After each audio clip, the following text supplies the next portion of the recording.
प्रभु आवाज सुनाई दे रहा है? हाँ प्रभु जी दे रही आ रही प्रभु जी आवाज। सॉरी प्रभु, बहुत बहुत धन्यवाद। सीतापा में राशि माता जी बहुत सुंदर कीर्तन करने के लिए। अजय, हमारे अजय बोधा प्रभु हृदय से धन्यवाद। सुंदर लिखे प्रभु, कहाँ के विग्रह थे वे? ये पंजाबी वाक्य प्रभु जी, दिल्ली पंजाबी वाक्य। हरी बोल, बहुत बहुत धन्यवाद सभी भक्तों को हृदय से धन्यवाद कीर्तन में भाग लेने के लिए। अभी हम लोग मंगलाचरण करते हैं। प्रभु आपकी पिक्चर नहीं आ रही है भाई। अभी ठीक है। ओम अज्ञानतिमिरान्धस्य ज्ञानांजन शलाकया चक्षुरुन्मीलितं येन तस्मै श्री गुरुवे नमः।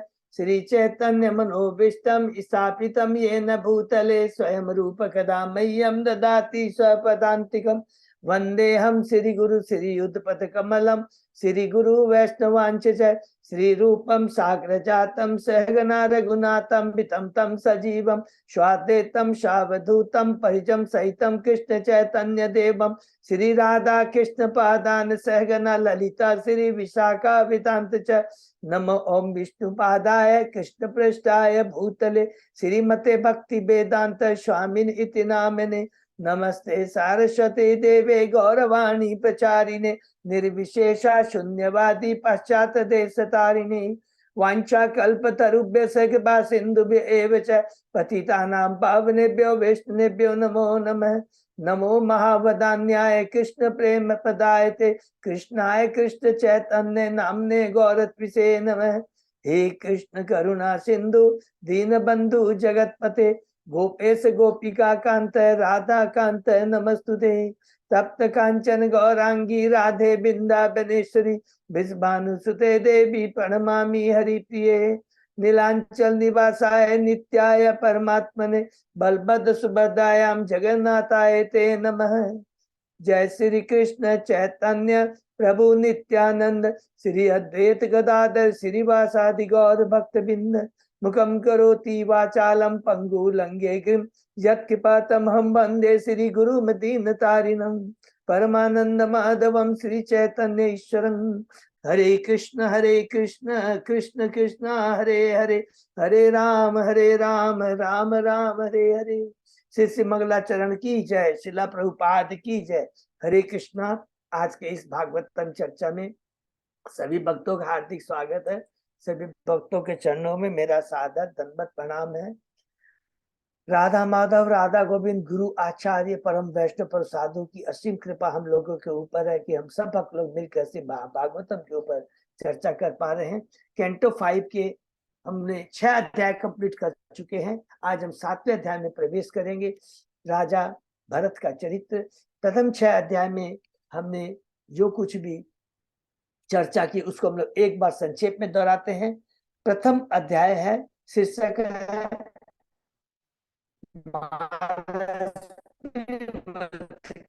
चरित्र, जो शांबु मनु के बड़े पुत्र हैं। परीक्षित महाराज प्रश्न कर रहे हैं सुखदेव गोस्वामी से। कह रहे थे विदुर जी, चूंकि अभी विदुर जी चले आए हैं हस्तिनापुर में और इसलिए पुनः यहाँ पर सुखदेव गोस्वामी और महाराज परीक्षित के बीच में चर्चा हो रही है। परीक्षित महाराज प्रश्न करते हैं सुखदेव गोस्वामी से कि प्रियव्रत महाराज तो भगवान के परम भक्त हैं, नारद जी से उन्होंने दिव्य ज्ञान प्राप्त किया, परम पद को प्राप्त किया, पुनः वो गृहस्थ जीवन में कैसे आ गए, नंबर 1।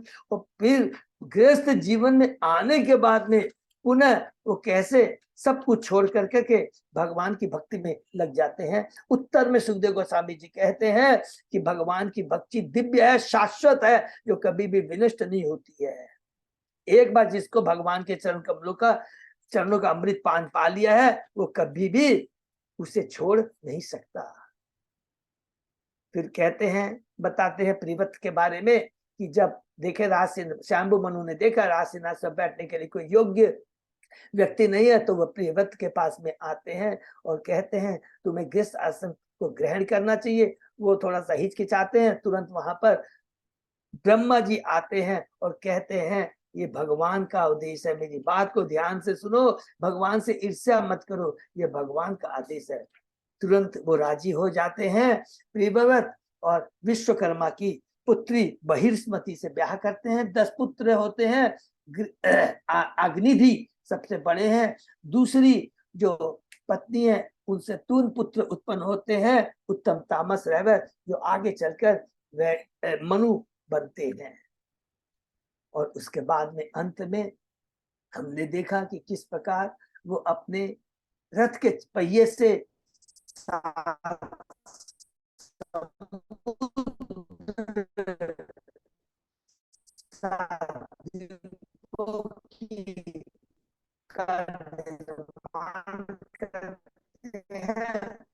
और अंत में सब कुछ छोड़कर प्रियव्रत महाराज पुनः भक्ति के लिए निकल जाते हैं। और अंत में अपने सबसे बड़े पुत्र जो आगनिति है, जो 7 दूसरे अध्याय में हम लोग प्रवेश करते हैं। महाराज आगनित का चरित्र, प्रियव्रत के महान पुत्र थे और उन्होंने अपने पिता की आज्ञा का पालन किया एवं सुरक्षा प्रदान की। उन्होंने ब्रह्मा जी से प्रार्थना की और ब्रह्मा जी ने सत्य लोक से, ब्रह्म लोक से पूर्वचिति अप्सरा को उनको पत्नी के रूप में भेजा। उनसे ब्याह करते हैं, 9 संतानें उत्पन्न होती है और उनके जो सबसे बड़े पुत्र होते हैं उसमें नाभि है। तो जो 9 संतानें हैं उन लोगों ने मेरु के 9 पुत्र से विवाह किया। तीसरे अध्याय में प्रवेश करते हैं। राजा नाभि की पत्नी मेरु देवी के गर्भ से ऋषभ देव का जन्म है। राजा नाभि ने मेरु देवी के घर से 9 पुत्र जो हम उन्होंने संतान की इच्छा की। राजा नाभि ने यज्ञ किया, यज्ञ कर करके भगवान से उनके समान पुत्र की इच्छा व्यक्त की। बहुत सुंदर है ये, और उसमें भगवान प्रसन्न होकर के आते हैं। पुरोहित कहते हैं हमारी ये जो इच्छा थी भौतिक इच्छा थी, हमने अपने स्वार्थ इंद्रिय थे, हम अज्ञानी है और इसलिए हम लोगों ने केवल अपने इंद्रिय तृप्ति के लिए आपके समान पुत्र की इच्छा की, आपकी भक्ति की याचना की। भगवान कहते हैं चूंकि भगवान के तात्पर्य में बार बार याद रखेंगे कि नाभि मांगने ये भगवत इच्छा से हुआ है। लेकिन प्रभुपाद जी कहते हैं कभी भी वास्तविक भक्त नहीं है, भगवान के पास हमें भौतिक इच्छा से नहीं जाना चाहिए। इस प्रकार भगवान ने कहा कि मेरे समान तो कोई और दूसरा ब्रह्मांड में है नहीं, स्वयं मैं मरु देवी के पुत्र के रूप में प्रकट होगा। हरि बोल। चौथे अध्याय में प्रवेश करते हैं। श्री भगवान ऋषभ देव के लक्षण उसके अंदर में हमने पढ़ा। सुखदेव गोस्वामी कहते हैं कि ऋषभ देव क्योंकि शंभ भगवान के अवतार हैं और नाभि ने शासन चलाने के लिए भगवान ऋषभ को सम्राट के रूप में उन्हें नियुक्त कर देते हैं और स्वयं अपनी पत्नी मेरु देवी के साथ बद्रिकाश्रम में तपस्या करने के लिए चले जाते हैं। हरि बोल। हमने पढ़ा इसके अंदर में कुछ समय भगवान ऋषभ देव ने पत्नी जयंती से ब्याह किया, 100 पुत्र उत्पन्न होते हैं। प्रथम सबसे बड़े पुत्र भरत महाराज हैं। 9 पुत्र जो होते हैं 9 योगेंद्र बनते हैं। 9 पुत्र और अलग से जो होते हैं वे भी बड़े पुत्र बड़े ही ज्ञानी होते हैं। और अंत में जो 81 पुत्र, इसके बारे में विशेष वर्णन आया है, उन्होंने वैदिक ज्ञान प्राप्त कर कर कर करके सभी पुण्य से योग्य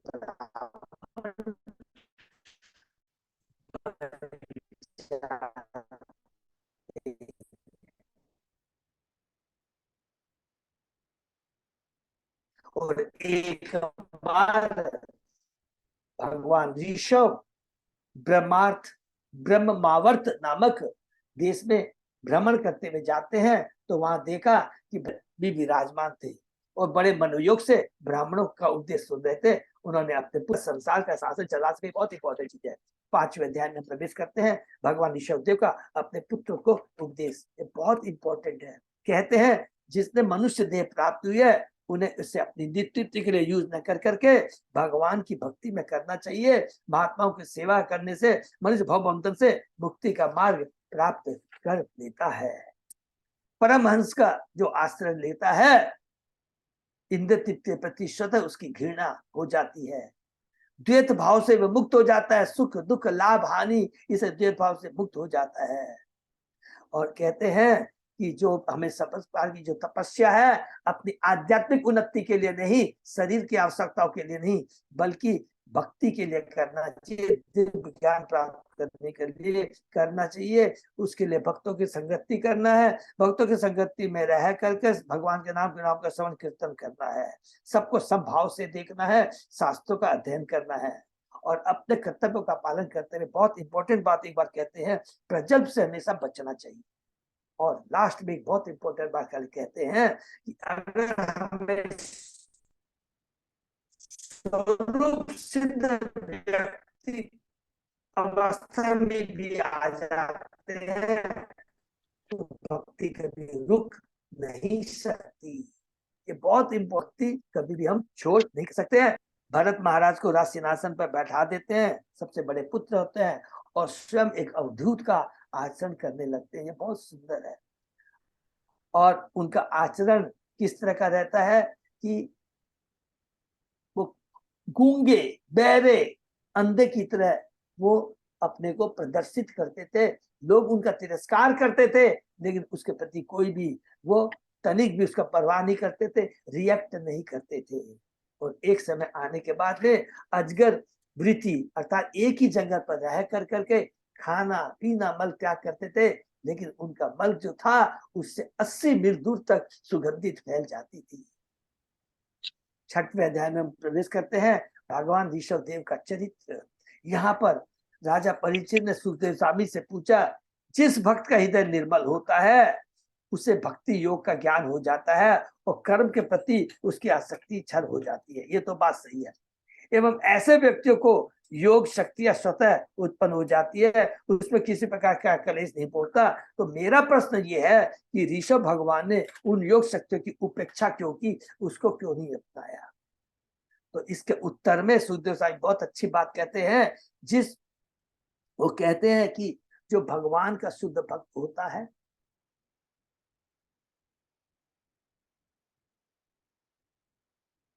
उसमें जो भक्ति आ जाती है तो जो योग शक्तियां जो स्वतः उसके अंदर में समाहित रहती है।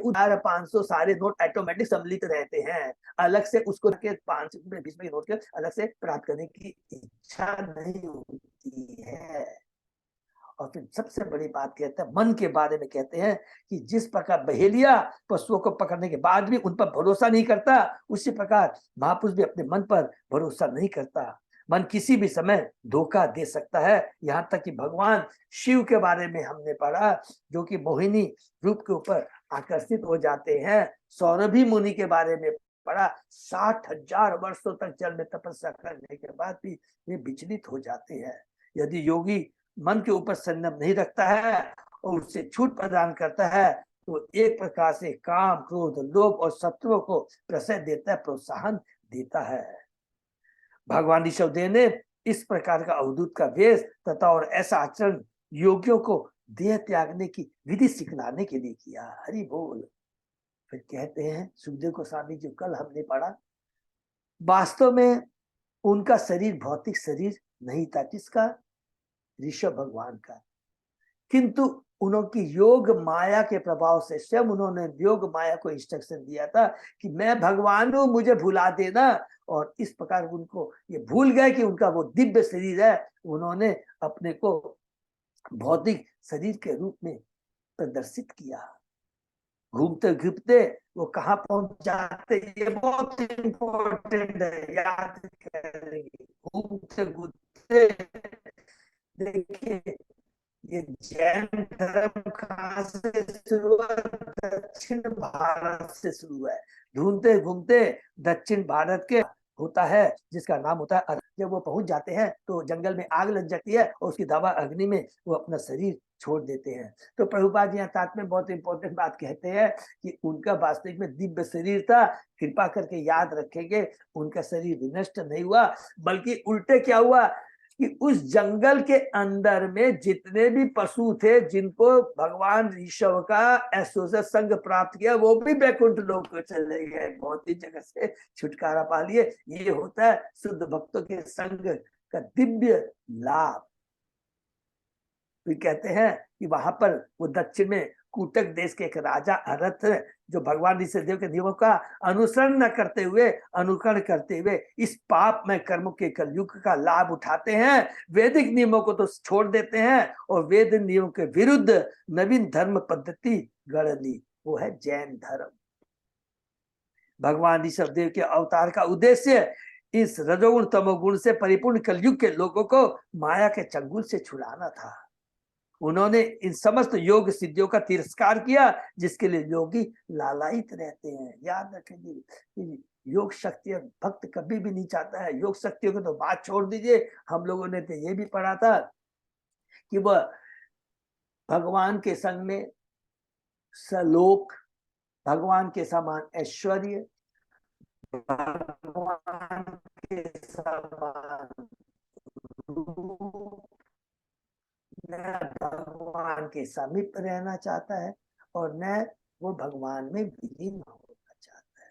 सालू शक्तियों की बात छोड़ दीजिए, इवन आध्यात्मिक जगत में वैकुंठ लोक में जाकर करके वो चाहता है कि भगवान से नहीं चाहता है। सालू के सामीप्य, शास्त्री से सारूप्य, और वो तो बहुत खराब है जो सायुज्य, जो कि भगवान में विलीन होने की इच्छा है। उन्होंने उन समस्त योग सिद्धियों का तिरस्कार किया जिसके लिए लोग लायक रहते हैं। जो भी परंपरा से जुड़े आचार्यों से, लास्ट में हमने पढ़ा, जो भी परंपरा से जुड़े आचार्यों से भगवान ऋषिदेव की लीलाओं का श्रवण करता है, उसे श्री भगवान वासुदेव के चरण कमलों की शुद्ध भक्ति प्राप्त होती है।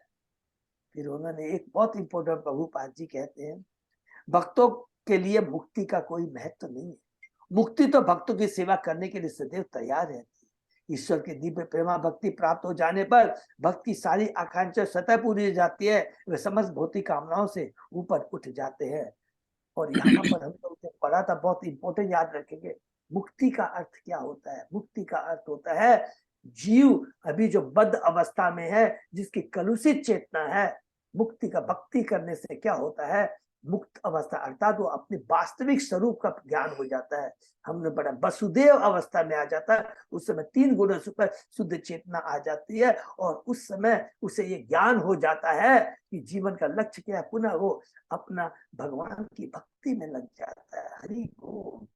सुखदेव कहते हैं, जो ईश्वर की सेवा में लगे रहकर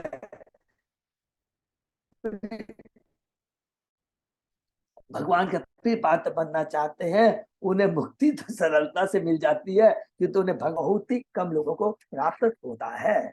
तो कैसे होते हैं शुद्ध भक्त में? सबसे बहुत बढ़िया एग्जाम्पल यहाँ पर दिया है। देखिए, गोपियां, माने बहुत ध्यान से हम लोग सुनिए, यहाँ पर प्रभुपाद जी ने वृंदावन का, वो तो राधा रानी, वो तो परम है, लेकिन एक समाज में आकर, गृहस्थ में आकर करके किस प्रकार जीवन के जो परम भक्त थे पांडव का यहाँ वर्णन करते। कहते हैं, बहुत सुंदर बात कल हमने पढ़ा था, रिपीट करना बहुत जरूरी है। भगवान पांडव की भक्ति से इतने प्रसन्न थे कि उन्होंने पांडवों के परिवार में पालक तथा गुरु के समान आचरण किया। कैसे किया? अर्जुन के सखा बने, युधिष्ठिर महाराज के छोटे भाई बने, उनके पांव छूते थे, उनसे एडवाइस लेते थे। अपने इन कार्यों से उन्होंने यह सिद्ध कर दिया कि वे यदुवंश की अपेक्षा कुरुवंश को अधिक चाहते थे। हरि बोल। अंत में हमने पढ़ा, प्रभुपाद जी कहते हैं, देहात्म बुद्धि के कारण हमें वृथाई अपनी भौतिक आवश्यकताएं कभी नहीं बढ़ानी चाहिए। मनुष्य जीवन बहुत दुर्लभ है, आत्म साक्षात्कार के लिए है, न कि इस भौतिक जगत में रह कर करके केवल अपनी भौतिक इच्छाओं को कैसे बढ़ाया जाए।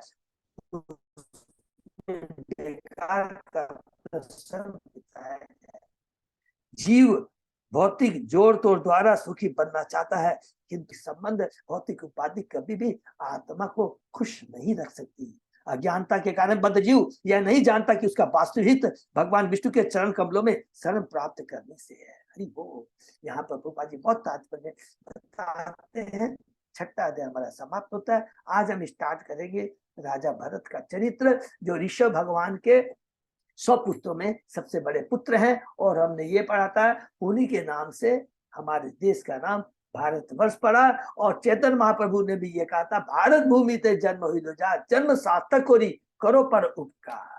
ये याद रखेंगे, ये चैतन्य महाप्रभु स्वयं भगवान ने ये कहा था, और किसी ने नहीं, स्वयं भगवान ने क्या था कि जिस भारत भूमि में हमारा जन्म हुआ है वो बहुत भाग्यशाली है, उसका पूरा पूरा लाभ उठाना चाहिए। तो हम लोग शुरू करते हैं अध्याय 7। ओम नमो भगवते वासुदेवाय, ओम नमो भगवते वासुदेवाय, ओम नमो भगवते वासुदेवाय। नारायण नमस्कृत नरम चैव नरोत्तमं देवी सरस्वती व्यासं ततो जयम उदीरये। नष्प्रायेषु भद्रेषु नित्यं भागवत सेवया भगवती उत्तम श्लोके भक्ति भवति नैतिकी। कृष्णाय वासुदेवाय देवकी नंदनाय च नंद गोप कुमाराय गोविंदाय नमो। आराधयो भगवान ब्रजेश तनय ततधाम वृंदावनम रमया काचित उपासना व्रज बधु वर्गेण्य कल्पिता। श्रीमद्भागवतम प्रमाणम अमलम प्रेमा पुमर्तो महान। श्री चैतन्य महाप्रभो मतमिदम तत् आदरो न पर। हरे कृष्ण कृष्ण कृष्ण हरे हरे, हरे Ram Ram Ram Hare Hare. Chapter canto 5 chapter 7, शीर्षक राजा भरत का चरित्र। समरी पढ़ के फिर हम आगे श्लोक वाइज चलते हैं। इस अध्याय में समस्त संसार के सम्राट तथा भरत महाराज के कार्यों का वर्णन हुआ है। पहला तो ये ध्यान से पढ़ेंगे, इस अध्याय में समस्त संसार के सम्राट, तो खाली भारत ये नहीं था भी जो है, समस्त संसार का पूरे विश्व के सम्राट थे। तो सोचे भारत संस्कृति कितनी पुरानी है, हिंदू संस्कृति कितनी पुरानी है, भक्ति कितनी पुरानी है, सनातन है, हम सनातनी है, सनातन धर्म का हम पालन करते हैं। सनातन धर्म है केवल भगवान की सेवा करना, भगवान की भक्ति करना। समस्त संसार के सम्राट राजा भरत के कार्यों का वर्णन हुआ है। भरत महाराज ने अनेक वैदिक यज्ञ किए और अनेक प्रकार की पूजा द्वारा परमेश्वर को प्रसन्न किया। हरि बोल। कालांतर में गृह त्याग करके हरिद्वार में रहने लगे और भक्ति कार्य में अपना समय बिताने लगे। अपने पिता ऋषभदेव की आज्ञा से भरत महाराज ने विश्व रूप की पुत्री पंचजनी से ब्याह किया था। तत्पश्चात उन्होंने शांति पूर्वक सारे विश्व पर राज्य किया। पहले यह लोक अजनाब कहलाता था, किंतु भरत महाराज के शासन के बाद इसका नाम भारतवर्ष पड़ा। हरि बोल। भरत महाराज को पंचजनी के गर्भ से 5 पुत्र रत्नों की प्राप्ति हुई, जिनके नाम सुमति, राष्ट्रभृत, सुदर्शन, आवरण तथा धूमकेतु रखे गए।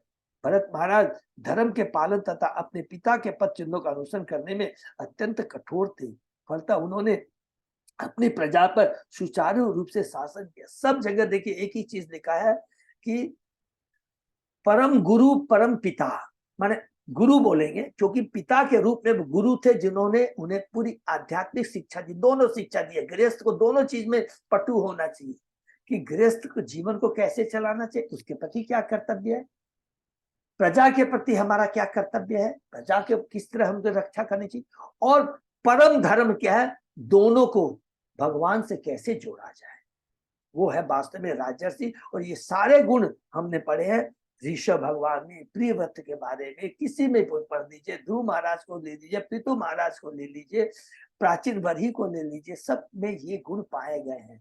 और इसीलिए भगवान ने मनु ये प्रचेता प्रचेता 10 प्रचेताओं को एक ही बात कही थी, मैं तुमसे सबसे ज्यादा प्रसन्न इसलिए हूं क्योंकि तुमने अपने पिता रूपी गुरु की आज्ञा का पालन किया।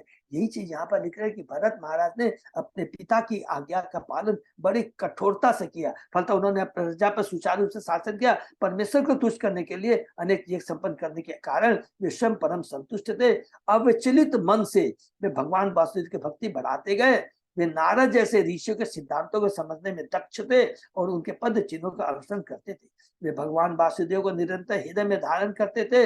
राज्य कर चुकने के बाद उन्होंने अपने साम्राज्य को 5 पुत्रों में बांट दिया। अर्थात जब उनका समय काल आ गया उसके बाद वो सब कुछ छोड़ करके पूरा राज सिंहासन अपने 5 पुत्रों में बांट देते हैं। फिर घर छोड़कर पुलाश्रम गए, वहां में जंगली वनस्पतियां तथा फल खाकर भगवान वासुदेव की आराधना करते रहे। वासुदेव के प्रति भक्ति बढ़ जाने से वे दिव्य आनंद जीवन का अनुभव करने लगे। सिद्धा अवस्था के कारण कभी कभी उन्हें अपने शरीर में अष्ट सात्विक विकार यथा प्रेम रुंदन, वपु कंपन, दृष्टि गोचर होते थे, जो भगवत प्रेम के सूचक है। ऐसा प्रतीत होता है कि वे ऋग्वेद में वर्णित मंत्रों से जिन्हें गायत्री मंत्र कहते हैं और जिनका लक्ष्य सूर्य के भीतर स्थित परम नारायण परमेश्वर की आराधना करते थे। स्टार्ट करते हैं। श्री शुकवाच भरत तु महाभागतो यदा भगवता अवनीतल परिपालनाय संचिंतितः तत् अनुशासन पर पंचजनिम विश्वरूप दुहितरम उपयेमे। सुखदेव गोस्वामी ने महाराज 25 से और आगे का, हे राजन, भरत महाराज सर्वोच्च भक्त थे। अपने पिता की आज्ञा का पालन करते हुए वे इच्छा अनुसार पृथ्वी पर राज्य करने लगे। समस्त संसार पर राज्य करते हुए अपने पिता के आदेशों का पालन करने लगे और उन्होंने विश्व रूप की कन्या पंचजनी से विवाह कर लिया। तस्यामु हवा हवा आत्मजान कातस्नयेन अनुरूपान आत्मने पंच जनयामाश भूतादि इव भूत सूक्ष्माणि सुमतिम राष्ट्रभृत्तम सुदर्शनम आवर्णम ध्रुम केतुम इति। जिस प्रकार अहंकार से भूत तन्मात्र सूक्ष्म इंद्रिय विषय उत्पन्न होते हैं, वैसे ही महाराज भरत को अपनी पत्नी पंचनंदी के गर्भ से 5 पुत्र प्राप्त हुए। इन पुत्रों के नाम थे सुमति, राष्ट्रभृत, सुदर्शन, आवरण तथा भूत केतु। अज नाभम नाभ एतत वर्षम भारतम इत्यत आरभ्य व्यपदिशन्ति। पहले इस देश का नाम अजनाभ वर्ष था, किंतु महाराज भरत के शासन काल से इसका नाम भारत वर्ष पड़ा। यह देश पहले राजा नाभि के शासन कारण अजनाभ कहलाता था। भरत महाराज के शासन काल के बाद यह भारतवर्ष कहलाया।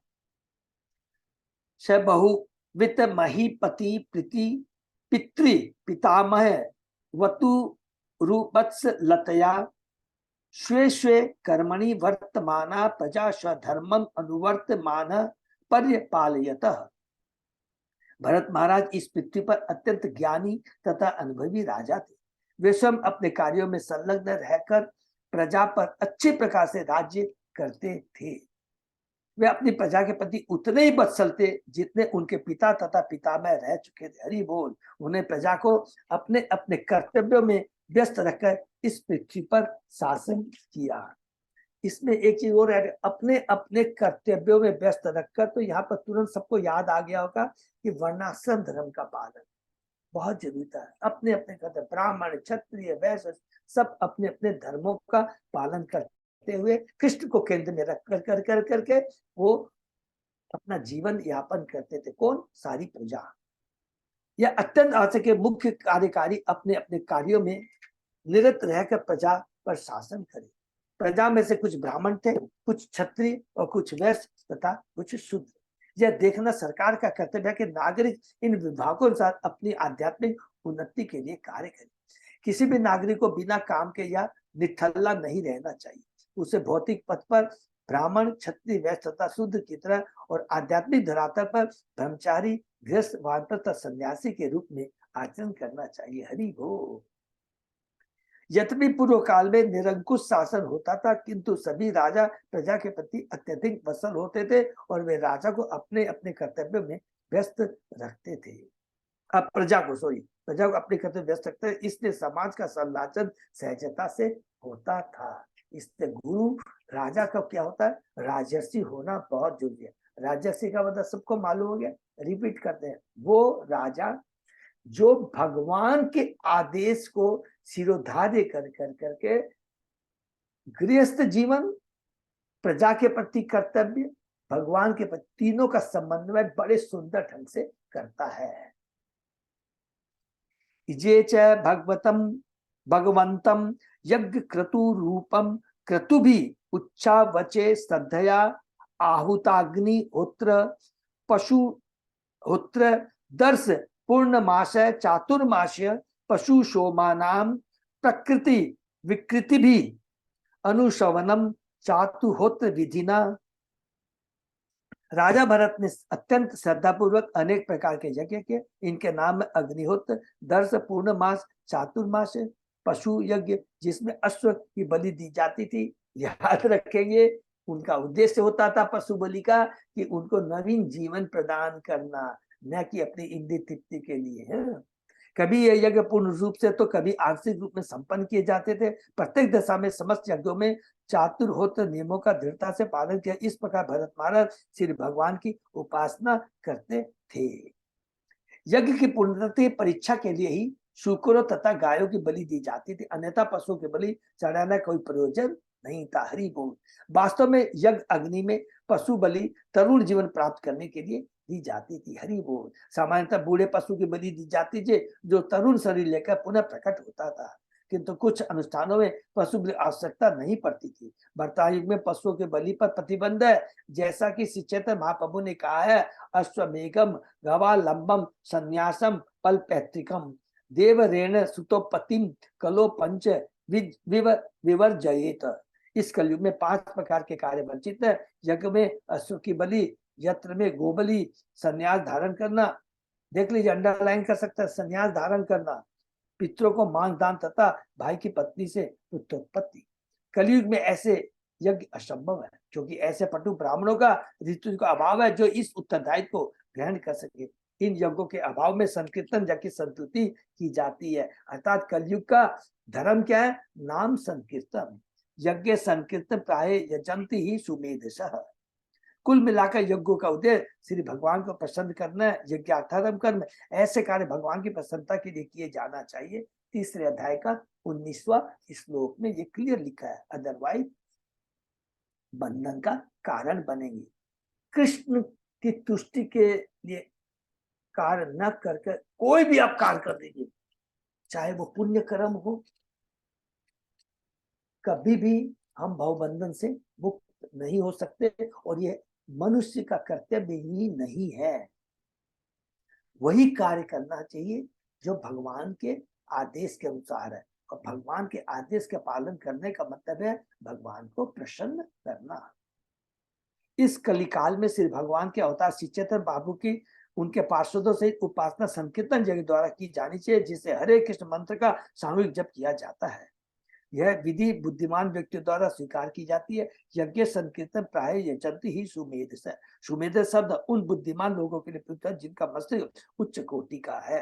तो जो बुद्धिमान व्यक्ति होता है वो तुरंत भगवान के आदेश का पालन करता है। तो इसका मतलब बुद्धिमान क्या, इससे कहता है कृष्ण भक्त हो बड़ो चतुर। जो बुद्धिमान व्यक्ति क्या है?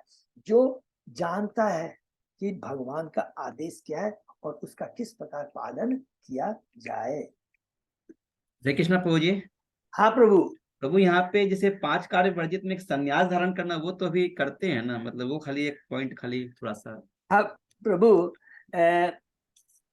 प्रभु ये जर्नल, इन जर्नल बोला गया, इन जर्नल। और उसको और डीप में जाएं तो क्या होता है प्रभु, सब लोग थोड़ा बहुत अच्छा प्रश्न प्रभु साहब। 4 नियम बताए गए हैं ना, ब्रह्मचर्य, गृहस्थ, वानप्रस्थ और संन्यास। ठीक है, तो लोग क्या करते हैं, अरे लिखा गया है संन्यास, तो घर छोड़ के चले जाते हैं। लेकिन उनकी जो चेतना है, क्या लिखेंगे, लिख सकते हैं 100% कलुषित रहती है प्रभु, और इतने डेंजरस हो जाते हैं, भोले भाले लोगों को भ्रमित करते हैं प्रभु, और भोग करते हैं, हर तरह का भोग करते हैं। तो सन्यास का मतलब चैतन्य महाप्रभु ने, प्रभुपाद जी ने जोर जोर के कह दिया कि सन्यास की परिभाषा को उन्होंने चेंज कर दिया है।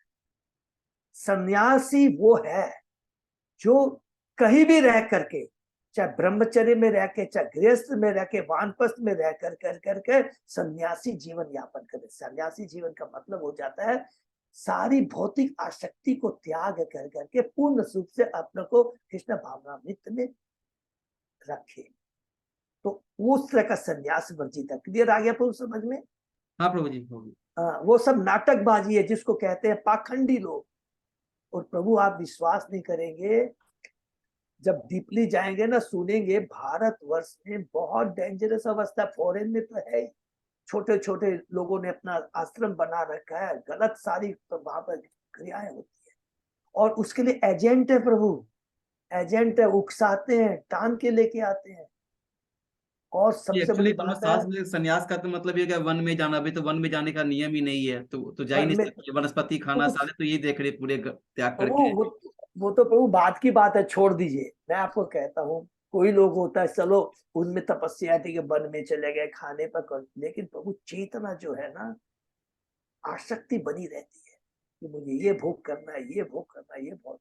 और सबसे बड़ी आसक्ति समझ में आप हो गया, स्त्री संगवादी, ये बहुत खराब हो रहा है। और प्रभु आप क्या बात करेंगे, और एक बार जो उसके अंदर घुस जाता है ना, ऐसे ऐसे आश्रम में आपको निकलने नहीं देंगे। और मैं उदाहरण बता चुके, आपने प्रश्न किया है, जो निकलना चाहता है वो उसको मार भी देते हैं प्रभु, क्योंकि वो निकल जाएगा तो सारी पोल खोल देगा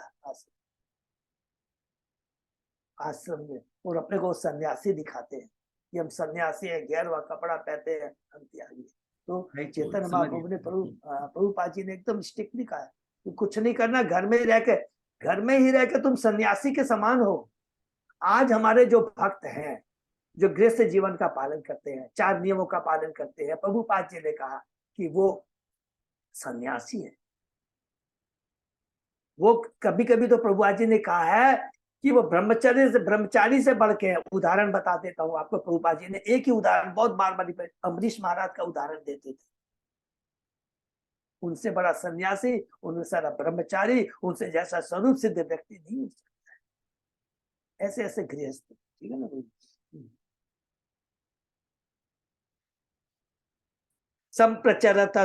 संप्रचरतसु नाना यागेषु विरचित अंग क्रियेषु अपूर्वम यततत् क्रिया फलम धर्म आख्यम परे ब्रह्मणि यज्ञ पुरुषे सर्वदेवता लिंगानाम मंत्राणाम अर्थ नियामकतया साक्षात कर्तरि पर देवतायाम भगवती वासुदेवे एव भावयमान आत्म नैपुण्य विदित कषायो हविषु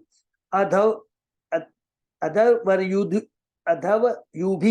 गृहमाणीषु सह यजमानो यज्ञ भाजो देवान तान पुरुषावयेषु अभ्यधयायात। विभिन्न यज्ञों के प्रारंभिक कार्यों को कर लेने के बाद महाराज भरत यज्ञ फलों को धर्म के नाम पर सिर्फ भगवान को अर्पण कर देते थे, अर्थात वे भगवान वासुदेव को प्रसन्न करने के लिए समस्त यज्ञ करते थे। महाराज बस सोचते थे कि सभी देवता भगवान वासुदेव के अंग स्वरूप है, जो हम सभी जानते हैं, और प्रभुपाद जी ने बार बार रिपीट किया है, और वैदिक मंत्रों में जो भी वर्णित है वे उसके नियंता है। इस प्रकार चिंतन के फलस्वरूप महाराज भरत आसक्ति, काम तथा लोग जैसे भौतिक कलमश से मुक्त थे। प्रभु ये चीज देखिए, ये होता वास्तविक सन्यासी, जो आसक्ति, काम तथा लोभ और भौतिक कलमश से मुक्त थे, जो कि अम्बरीश महाराज थे, परीक्षित महाराज थे, पृथु महाराज थे। जब पुरोहितगण अग्नि में हवि अर्पित करते तो महाराज भरत को यह ज्ञात था कि विभिन्न देवताओं को दी जाने वाली यह बलि ईश्वर के विभिन्न अवयव अंगों के निमित्त है। उदाहरण इंद्र श्री भगवान के बाहु स्वरूप और सूर्य उनके नेत्र हैं। इस प्रकार महाराज भरत ने विचार किया कि विभिन्न देवताओं को दी जाने वाली आहुतियां भगवान वासुदेव के अंग प्रत्यंग के निमित्त है। एक लाइन पर और बोलेंगे, जो प्रश्न है याद आ गया है। अभी तो कोई घर छोड़ना ही नहीं चाहता है, वो ईमान ऑनेस्ट है, झूठ नहीं बोलना है कि ठीक है अभी आसक्ति है, घर नहीं छोड़ रहे, लेकिन पाखंडी बना कर करके घर छोड़कर सन्यास का धारण कर करके प्रजा को ठगना, ये बहुत डेंजरस है। तो दोनों में फर्क है। तो आज इसलिए कोई छोड़ना चाहता ही नहीं है। हमको तो अभी तक समझ में बहुत रियल एग्जाम्पल मिले होंगे अपने को कि आज उम्र हो जाती है लेकिन गृहस्थ नहीं छोड़ते हैं, आसक्ति बनी ही रहती है। श्री भगवान का कथन है कि जब तक श्रवण कीर्तन वाली शुद्ध भक्ति का विकास न हो तब तक मनुष्य को अपने कर्तव्य करते रहना चाहिए। चूंकि भरत महान भक्त थे, अतः तथ्य यह है कि वे वासुदेव के आदेशों का पालन करे। हरि बोल। भगवत गीता में भगवान ने कहा है, सर्व धर्मान परित्यज्य मामेकम शरणम व्रज। सभी धर्मों का परित्याग करके मेरी शरण में आओ। चाहे हम जो भी करें, हमें वासुदेव का स्मरण करते रहना चाहिए। लोग सामान्यतः विभिन्न देवताओं को नमस्कार करने के आदी है, किंतु महाराज भरत तो केवल वासुदेव को प्रसन्न करना चाहते थे। जैसा कि भगवत गीता में कहा गया, भुक्तारम यज्ञ सर्वलोक महेश्वरम। यज्ञ चाहे जिस विशेष देवता को प्रसन्न करने के लिए किया जाए, किंतु जब कोई यज्ञ उस यज्ञ पुरुष नारायण को समर्पित होता है तो सभी देवता प्रसन्न होते हैं। उदाहरण हम लोग दे सकते हैं, पेट का एग्जाम्पल दे सकते हैं, वृक्ष का एग्जाम्पल दे सकते हैं। पेट को भोजन देने से सारे अंग तुष्ट हो जाते हैं। वृक्ष में के जड़ में जल देने से सारे पेड़, पत्तियां, फूटियां, टहनियां सभी क्या हो जाती है, हरी भरी हो जाती है, तुष्ट हो जाती है। विभिन्न यज्ञों का उद्देश्य परमेश्वर को प्रसन्न करना, चाहे कोई विभिन्न देवताओं के नाम पर करे या सीधे नारायण करो। तो भगवान ने कह दिया है कि जो देवताओं की पूजा करते हैं वो अविधि पूर्वक है। अल्प बुद्धि वाले ही देवताओं की पूजा करते हैं। यदि हम पौधे को जड़ से सींचते हैं तो उसकी शाखाएं, फल फूल स्वतः तुष्ट हो जाते हैं। जब कोई विभिन्न देवताओं के यज्ञ करता है तो इसे स्मरण रखना चाहिए कि ये देवता परमेश्वर के शरीर के विभिन्न अंग है। हरि बोल। यदि हम किसी के हाथ की पूजा करते हैं तो हमारा मंत्र उस व्यक्ति की पूजा से होता है। यदि हम किसी व्यक्ति के पैर दबाते हैं, हम वास्तव केवल पांवों की नहीं वरन पांव वाले व्यक्ति की सेवा करते हैं। हरि बोल। जितने भी देवता है वे भगवान के ही अंश है, और जब हम उनकी सेवा करते हैं तो वास्तव में हम स्वयं भगवान की सेवा करते हैं। ब्रह्म संहिता में देवताओं की पूजा का वर्णन है, किंतु सभी श्लोक श्री भगवान गोविंद की उपासना का समर्थन करते हैं। इसीलिए गोविंदम आदि पुरुषम है, ईश्वर परम कृष्ण सच्चिदानंद अनादि आदि गोविंद सर्व कारण कारण, ये सबसे मुख्य ब्रह्म संहिता का श्लोक है। और जितने भी श्लोक है इस चीज को इस्टेब्लिश करने के लिए ही है पूरी ब्रह्म संहिता में। ये याद रखें। सृष्टि स्थिति प्रलय साधन शक्ति रेखा छायेव यस्य भुवनानि विवर्ति दुर्गा इच्छानुरूपम अपि यस्य च चेष्टतेषा गोविंदमादि पुरुषम तमहं भजामि। श्री कृष्ण के आदेश से ही देवी दुर्गा सृष्टि पालन और संहार करती है। हरि बोल। श्री कृष्ण ने भी इस कथन की पुष्टि भगवद गीता में इस प्रकार की है, माया अध्यक्ष प्रकृति श्रूयते सचराचरम। हे कौनते, यह प्रकृति मेरे आदेश पर कार्य करती है और समस्त चर प्राणियों का सृजन करती है। हमें इस भावना से देवताओं की पूजा करनी चाहिए, क्योंकि देवी दुर्गा श्री कृष्ण को प्रसन्न रखती है। इसलिए हमें देवी दुर्गा को नमस्कार करना चाहिए और कहना चाहिए, मुझे कृष्ण की सेवा में नियुक्त करो। जो भी देवता के पास जाए उनको सम्मान कीजिए, रेस्पेक्ट कीजिए, और मांगना एक ही चीज है, आपके जो बॉस है उनकी कृपा मुझे भी मिल जाए, क्योंकि सबके बॉस कृष्ण है। भगवान शिव भी श्री कृष्ण के अंश रूप से अतिरिक्त और कुछ नहीं है, इसलिए हमें शिव का नमस्कार करना चाहिए। इसी प्रकार हमें ब्रह्मा, अग्नि तथा सूर्य का नमस्कार करना चाहिए। विभिन्न देवताओं को विभिन्न प्रकार की भेंटें दी जाती, किंतु हमें यह स्मरण रखना चाहिए कि वे सब सिर्फ भगवान को प्रसन्न करने के लिए है। भरत महाराज को देवताओं से किसी प्रकार का वर प्राप्त करने की इच्छा न थी। उनका उद्देश्य परमेश्वर को प्रसन्न करना था। महाभारत में विष्णु के सहस्त्र नामों में यज्ञ, भुग यज्ञ, कृद यज्ञ भी आया है। परमेश्वर यज्ञों का भोक्ता, यज्ञों का कर्ता तथा साक्षात यज्ञ है। हरि बोल। परमेश्वर प्रत्येक वस्तु का कर्ता है, किंतु अज्ञान व जीवात्मा अपने को ही कर्ता मान बैठता है। जब तक हम अपने को कर्ता मानते हैं, तब तक हम कर्म बंधन को बुलाते हैं।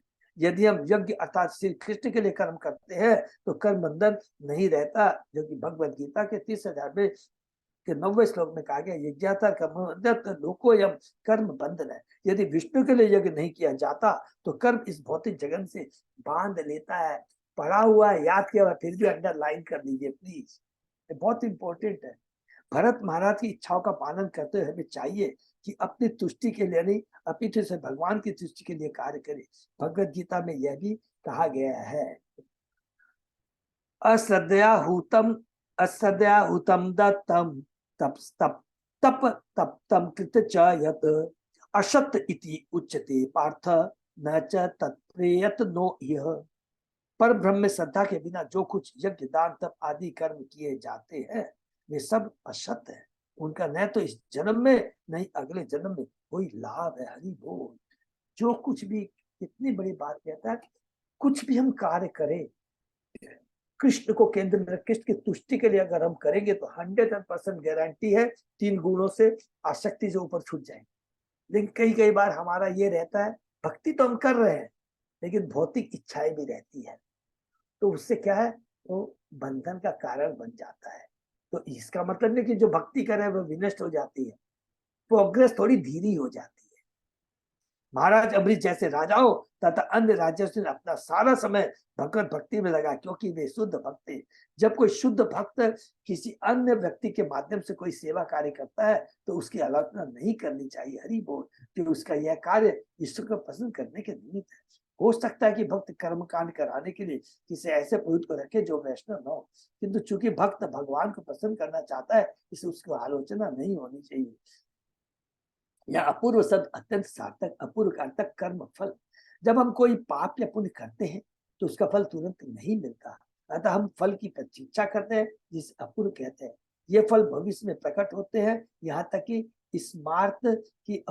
स्मार्त भी अपूर्व को मानते हैं। शुद्ध भक्त से भगवान की प्रसन्नता के कर्म करते हैं, फलतः उनके कर्म फल दिव्य तथा अथवा स्थायी होते हैं। वे कर्मियों के फल के समान अस्थायी नहीं होते। इसकी पुष्टि भगवत गीता में की गई है। गत संगस्य मुक्तस्य ज्ञान अवस्थित चेतस यज्ञाय आचरत कर्म समग्रम प्रविलीयते। जो पुरुष प्रकृति के गुणों में आसक्त नहीं है और तत्व ज्ञान में स्थित है, उसके संपूर्ण कर्म अध्यात्म में विलीन हो जाते हैं। भक्त भौतिक कलमशत से मुक्त रहता है, वह सदैव ज्ञान में स्थित रहता है, अतः उनके सारे यज्ञ सिर्फ भगवान को प्रसन्न करने के लिए होते हैं। ज्ञान में स्थित रहता है। देखिए सारी चीजें पूरा गीता में भगवान प्रभुपाद जी ने पुनः रिपीट कर दिया है। वास्तविक ज्ञान क्या है? हम शरीर नहीं आत्मा है, हम भगवान के अंश हैं और भगवान से हमें पुनः अपना खोया हुआ संबंध पुनः स्थापित कर करके कृष्ण प्रेम प्राप्त करना है। यही ज्ञान है। आत्मा का ज्ञान अच्छा है लेकिन ये पूर्ण ज्ञान नहीं है। पूर्ण ज्ञान तो क्या है कि पुनः भगवान से अपना खोया बंध स्थापित करके कृष्ण की प्रेमा भक्ति प्राप्त करना है। एवं कर्म विशुद्धया विशुद्ध सत्वया अंत हृदय आकाश शरीरे ब्रह्मणि भगवती वासुदेव महापुरुष रूप उपलक्षणे श्रीवत्स कौस्तुभ वर्णमाला अरिधर गदा आदि भी उपलक्षिते निज पुरुष हित लिखितेन आत्मनि पुरुष रूपेण विरोचमाने उच्च स्तराम भक्ति अनुदीनम एधमान रया अजायतः।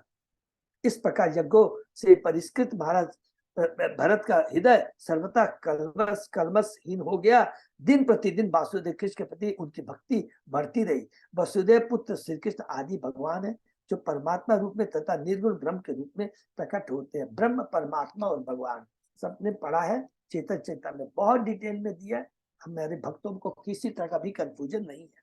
योगी लोग अपने हृदय में स्थित परमात्मा का ध्यान धरते हैं। ज्ञानी परम सत्य निर्गुण ब्रह्म के रूप में उपासना करते हैं, उसमें विलीन होना चाहते हैं। और भक्तजन शास्त्रों में वर्णित दिव्य देहधारी, दिव्य माने जो दिव्य शरीर, भौतिक नहीं, दिव्य देहधारी श्री भगवान वासुदेव की आराधना करते हैं। हरि बोल। अर्थात साकार रूप की प्रार्थना करते हैं। उनका शरीर सिलवत से कौस्तुभ मणि तथा पुष्पहार से सुशोभित है और हाथों में शंख चक्र गदा तथा कमल धारण किए हुए। नारद जैसे भक्त अपने अंतःकरण में उनका ध्यान धरते हैं।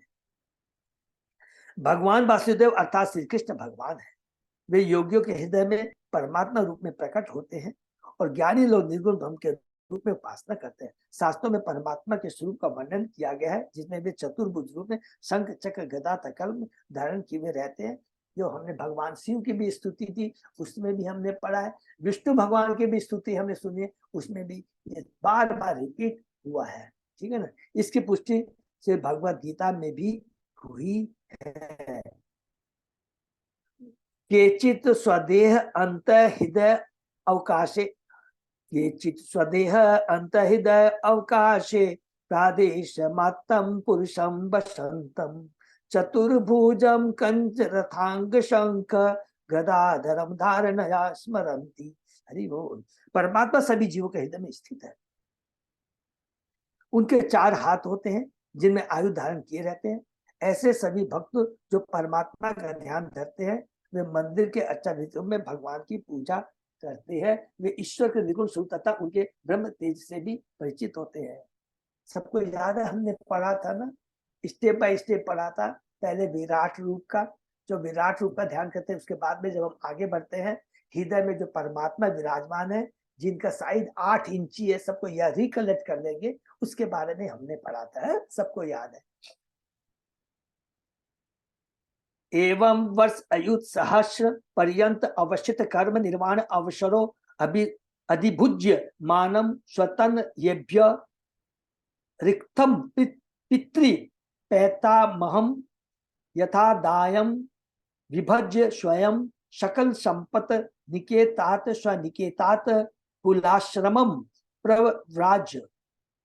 प्रारब्ध ने महाराज भरत के लिए भौतिक ऐश्वर्य भोग की अवधि 1 करोड़ वर्ष नियत कर दी। हरि बोल। जब यह अवधि समाप्त हुई तो उन्होंने गृहस्थ जीवन त्याग दिया और अपने पूर्वजों के प्राप्त संपत्ति को अपने पुत्रों में बांट दिया। उन्हें समस्त ऐश्वर्य के आगार अपने पैतृक गृह को छोड़ दिया और कुलाश्रम के लिए चल पड़े, जो हरिद्वार में स्थित है। वहां सालग्राम शिलाएं प्राप्त होती हैं। दाय भाग नियम के अनुसार जब किसी को कोई संपत्ति मिली रहती है तो उसे अगली पीढ़ी को हस्तांतरित करना होता है, माने सक्सेशन के हिसाब से। महाराज भरत ने इसे सुचारू रूप से संपन्न किया। पहले तो उन्होंने स्वयं पैतृक संपत्ति का 1 करोड़ वर्षों तक उपयोग किया और विरक्त होते समय इस संपत्ति को अपने पुत्रों में बांट दिया और स्वयं पुनः आश्रम चले गए। यत्र है वो आप भगवान हरि यद्यपि तत्र त्यानाम निज जनानाम वात्सल्येन संध्यापयते इच्छा रूपेण। पुनः आश्रम में भगवान हरि अपने भक्तों के दिव्य वात्सल्य वश दृश्य होते रहते हैं और उन सबकी मनोकामना पूर्ण करते हैं। ईश्वर अनेक रूपों में विद्यमान रहता है, जैसा कि ब्रह्म संहिता में कहा गया है। रामादि मूर्ति कला यमीन तिष्ठन नाना अवतारम करोद भुवनेषु किंतु कृष्ण स्वयं संभवत परम पुमान यो गोविंदम आदि पुरुषम तमहम भजामि। ईश्वर साक्षात भगवान श्री कृष्ण के रूप में स्थित रहता है और उसके साथ भगवान राम, बलदेव, शंकर, नाय, महाविष्णु इत्यादि उनके अंश भी रहते हैं। भक्त अपनी रुचि के अनुसार इन रूपों की पूजा करते हैं और ईश्वर वात्सल्यवश अर्चाभिषेक के रूप में उपस्थित होता है। कभी कभी वह भक्त के समक्ष साक्षात उपस्थित होता है। भक्त ईश्वर की सेवा में पूर्णतः समर्पित रहता है और ईश्वर भक्त की इच्छा अनुसार दर्शन देता रहता है। वह भगवान राम, कृष्ण, नरसिंह इत्यादि के रूप में उपस्थित हो सकता है। भगवान तथा भक्त के बीच ऐसा ही पारस्परिक आदान प्रदान चलता रहता है। कितना ब्रह्म संहिता हम लोग को समय मिलेगा तो हम लोग पढ़ेंगे। पूरे श्लोक में ब्रह्मा जी ने एक ही चीज को पुष्टि किया, कृष्ण ईश्वर परम कृष्ण सच्चिदानंद अनादि आदि को सर्व कारण का, ये सब अवतार है। हम लोगों ने सबने पढ़ा है, देखिए बाकी सब भगवान के अवतार है, कृष्ण अवतारी हैं, ये याद रखना। यत्र आश्रम पदानि उभयतो नाभिभि दिशत चक्रे चक्र नाम सरित प्रवरा सर्वतः पवित्र करोति। पुल आश्रम में गंडकी नदी है जो समस्त नदियों में श्रेष्ठ है, जहाँ इन समस्त स्थलों को पवित्र करने वाली सालग्राम शिलाएं संगमरमर की भट्टियां है। इनके ऊपर तथा नीचे दोनों और नाभि जैसे चक्र दृष्टिगोचर होते हैं। सालग्राम शिला शब्द उन प्रस्तुत भट्टियों गोलियों के उपयोग जिनके ऊपर नीचे वृत्त बने रहते हैं, ये गंडकी नदी में मिलते हैं। यह नदी जहां तहां होकर बहती है, ये स्थान तुरंत पवित्र हो जाते हैं। गंडकी नदी शायद ये क्या नेपाल में है ना,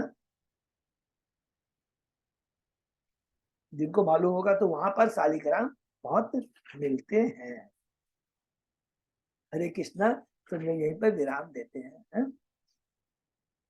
तो महाराज भरत के चरित्र के बारे में हमने पढ़ा और समरी में क्या कहते हैं, उन्होंने किस प्रकार एक राजा का जो कर्तव्य होता है, पहला क्या क्या चीज हमने पढ़ा कि उन्होंने अपने पिता के आदेशों का पालन बड़ी कठोरता से किया। उनके पिता कौन है? स्वयं भगवान ऋषभ, अर्थात भगवान ऋषभ अपने पिता, अपने गुरु जो पूर्ण रूप से भगवान को समर्पित थे, भगवान के प्रति उनके आदेशों का पालन किया। और उनके आदेश क्या है कि प्रजा का याद रखेंगे, जब भी हम लोग आदेश बोलते हैं, एक राजर्षि का जो आदेश क्या होता है, भगवान ब्रह्मा जी का आदेश प्रिय व्रत को क्या है, बहुत अच्छे से एक एक चीज को करेंगे। तो पूरा भागवतम इतना दिव्य है, कहीं भी पाखंडीपना नहीं है। वर्णाश्रम धर्म का पालन जरूरी है, राजा को अपने कर्तव्य का पालन करना जरूरी है, लेकिन इन सारे कर्तव्यों के बीच में जो परम कर्तव्य है वो हमेशा प्रभुपाद जी रिपीट करते रहते हैं। परम कर्तव्य क्या है कि भगवान की भक्ति करना। ये बहुत, तो वही चीज यहाँ पर कहते हैं कि भरत महाराज ने इसको बड़ी दृढ़ता से पालन किया। नंबर 2, उन्होंने यहाँ पर दिखाया कि सारी चीजों को उन्होंने बता दिया है कि जितने भी उन्होंने यज्ञ किए हैं जो के, लेकिन उसका अल्टीमेट उद्देश्य क्या है, भगवान को प्रसन्न करना था। और उसके लिए हमको एकदम बार बार 2 जगह रिपीट किया गया है। तीसरे अध्याय का 9वां श्लोक, यज्ञार्थात् कर्मोत्तर लोकयम कर्म बंधन है, अर्थात यज्ञ भगवान विष्णु की तुष्टि के लिए होना चाहिए, अथवा कोई भी यज्ञ हम करते हैं वो बंधन का कारण बनेगा। इसका मतलब क्या हुआ, यहाँ सारे पुराने भक्त हैं, कोई अदरवाइज नहीं लेंगे प्लीज। हम कभी कभी डर के मारे, अच्छा इस देवता की पूजा देखो इतने दिन से करते आ रहे हैं तो ये कर लेंगे, ये करते हैं। कभी हम लोग कोई भी तरह, तो भगवान की देखिए घबराने की बात नहीं है। परम यज्ञ क्या है, हरिनाम संकीर्तन है। कलयुग का धर्म ही हरिनाम संकीर्तन है, यही सबसे बड़ा यज्ञ है। कई कई माता जी अलग अलग व्रतें भी करती है, बहुत चीज होता है, कंप्लेन नहीं है, भक्तों में अधिकार है बात करने का, लेकिन परम यज्ञ यही है, परम व्रत यही है, कृष्ण की भक्ति, कृष्ण के आदेशों का पालन करना है। ये चीज यहाँ पे स्थापित है। नंबर 2, नंबर 3 हम लोगों ने पढ़ा है कि जब हम भगवान के आदेश का पालन करते हुए देखिए गृहस्थ जीवन की बात कर रहे हैं अभी और कुछ नहीं, गृहस्थ जीवन को यापन करते रहेंगे तो क्या होगा, इसका सबसे बड़ा चमत्कार क्या होता है, एक समय के बाद स्वतः ही पूर्ण विरक्ति आ जाती है। नहीं तो अगर हम लोग गृहस्थ जीवन में अंत समय तक आसक्ति बनी रहती है, तो विरक्ति कैसे आए।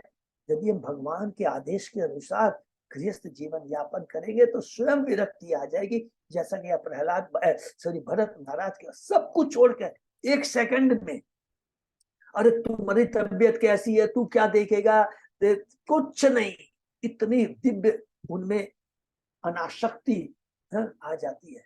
ये होता है भगवान की भक्ति की शक्ति। तो इसी तरह हम लोग जीवन यापन करेंगे। तो अब हम लोग के लेवल की बात कर लें 1 मिनट में, तो हमारे बहुत सारी प्रॉब्लम्स भी आती है, बच्चों को लेकर के, पति पत्नी को लेकर के, बिजनेस को लेकर के, लेकिन भगवान की भक्ति से जुड़े रहेंगे, भगवान के भक्तों का संग करेंगे, शास्त्रों को पढ़ेंगे, तो गारंटी है ये 100% हो सकता है कि चेंज नहीं आए, लेकिन ये गारंटी है बहुत बड़ा प्रभाव आएगा, मन प्रसन्न रहेगा।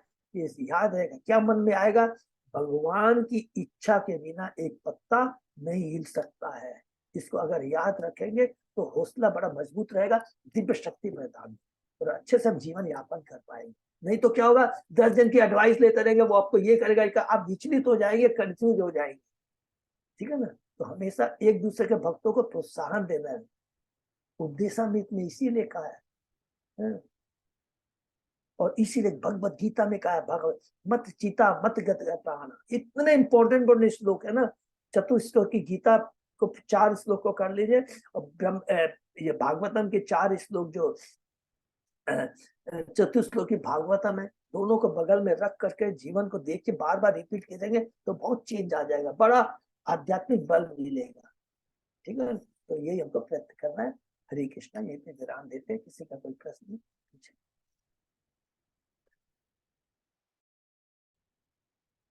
बहुत धन्यवाद को अजय प्रभु। अनाउंसमेंट है परसों का, बहुत बड़ा अनाउंसमेंट है।